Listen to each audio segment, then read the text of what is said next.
Oh, good morning. Huntington's disease, Todd here. I'm going to read a little bit off of my phone today, so I'm going to wear my glasses. I might look away from my screen just a tiny bit.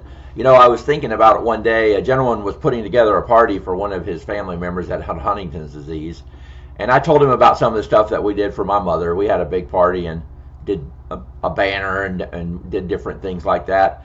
But he talked about putting some facts about Huntington's disease on a brochure.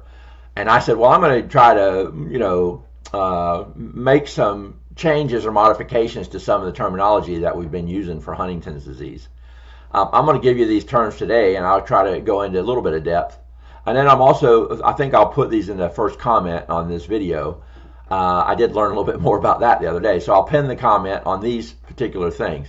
And it's kind of like almost like I'll say the 10 commandments or the 10, better practices of how to say and talk about Huntington's disease. First off, Huntington's is a brain disease that causes brain chaos. It makes your mind do things that, is really chaotic.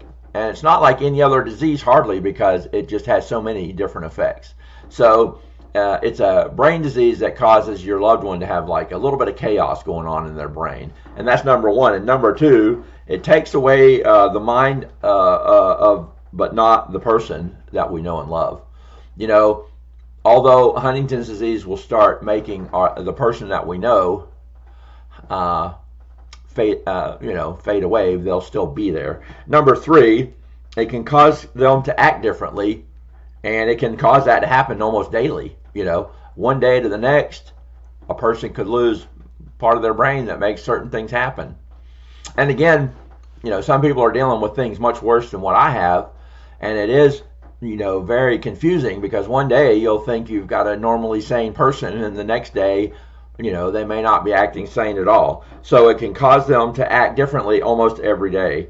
That's number three. Number four, the way they act is not them, it's the disease. I've talked about that before, but we always need to remember that as a loved one and a caregiver. This is about the disease. It's never about the person. And please, it's never about the relationship. I got to celebrate 40 years yesterday with my wife, Wendy, and I put that on a short video. But, to get through 40 years, you must love each other, and you must care about each other. So when you get down to that part, number four, it says, the way they act is not them, but it's the disease. So just remember that, loved ones, family members. We might say things that we regret. You might act out in ways that you regret, but we all still love each other, and we're all still family. So that was number four. Number five, they have the same heart and soul, but may express themselves very differently because of all the confusion going on in their minds. So again, once our brain starts deteriorating to the degree that it does, it can make us be confused, and we can even not understand how we are acting. We can even not understand how we're coming across. We can not even understand, certain situations in public where we may or may not, act correctly. So we don't know. It causes confusion. That was number five. Number six, it causes balance issues and uncoordinated body movements. I was responding to a message that was left on one of the videos the other day, and I'm starting to have more balance issues. The things are happening that I just don't have any control over. It may start getting a little bit goofy looking with me and some of the things. I said sometimes I feel like when I'm just walking on normal ground, I feel like I stepped off of a merry-go-round. It's kind of an odd feeling. Sometimes the earth just feels like it's moving under your feet. Something I can't control and nobody else can control. It's just something that happens. I was trying to get some sugar out of the pantry the other day and from the top shelf, and I knocked a bottle of, we had a bottle of wine stuck up there from who knows how long ago, and it fell all the way to the ground and busted. Balance issues, uncoordinated body movements, I do those all the time. You're welcome to the show. They may repeat themselves and not remember things they say or ask. They may repeat themselves and not remember things they say and ask. I do that in jest. That sometimes we repeat ourselves, that's for sure. Sometimes we can forget conversations that we have even. I don't know about everybody else, but I'm having a lot of trouble with my memory. Some people might not I don't want to say that I have dementia, but I will say that I have a real bad memory at the moment. So, we could talk about something today, and then tomorrow I could totally forget it. Again, loved ones, family members, it's not about you, it's about this darn disease. So what was that one? That was number 7. So I'm getting to the bottom now. You just got a minute more here. So number 7, number 8, they lose their ability to express love, concern, and compassion. That one there is a hard one because that one hits home for me because I've always been, more of a loving, compassionate type person. So for me not to be able to say I love you or say, sometimes you can have an exciting event happen in your life and you want somebody to be right there rooting for you and rooting with you, and we just can't do that now. Sometimes we just don't have that in us.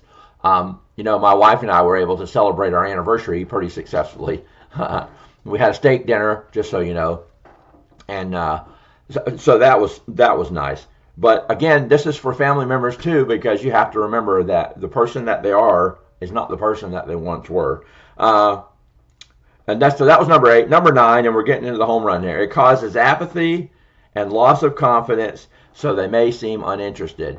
One of the things that I don't like most about me is that sometimes I can just seem uninterested in things that are going on. My wife and I can be in the same room, and she can be talking to me, and it can just seem like I don't even care. I do care. I just don't know how to, or I don't feel it as much. So, my feelings of those kinds of things are getting less. So this is 10 things, so this video is getting a little bit longer, but there are 10 things that are cool to know. Again, I think I'll put these comments, all these notes in the first comment of the video. Huntington takes away the person we were. The person you become is not always that beautiful, and sharing and talking about it becomes impossible. That was something that I wrote very early on in one of the, or said in one of the early videos, and I always thought that was very poignant. At sharing and talking becomes impossible. Right now, after 10 years, I'm able to share more than I could have 10 years ago. And it's a bit unusual, but that's just how it is. This is a video that, loved ones can, listen to as well. But that's the 10 ways that I want to say that's the 10 commandments or the 10 new ways to talk about Huntington's disease. Sometimes it can be very technical and very medical and very whatever. I just try to put it in a new light so that we can feel a little bit better about explaining ourselves to other people. Okay, so if you got to put things on a brochure for a happy Huntington's disease day, a party, you'll have a better idea of what to say. And just remember, we all love each other. We all got to make it through this somehow. This is Huntington's disease, Todd. And, the page is there, and go see. There's other videos. And hopefully some of those videos will be inspiring to you. Okay? Huntington's disease, Todd. Have a great day.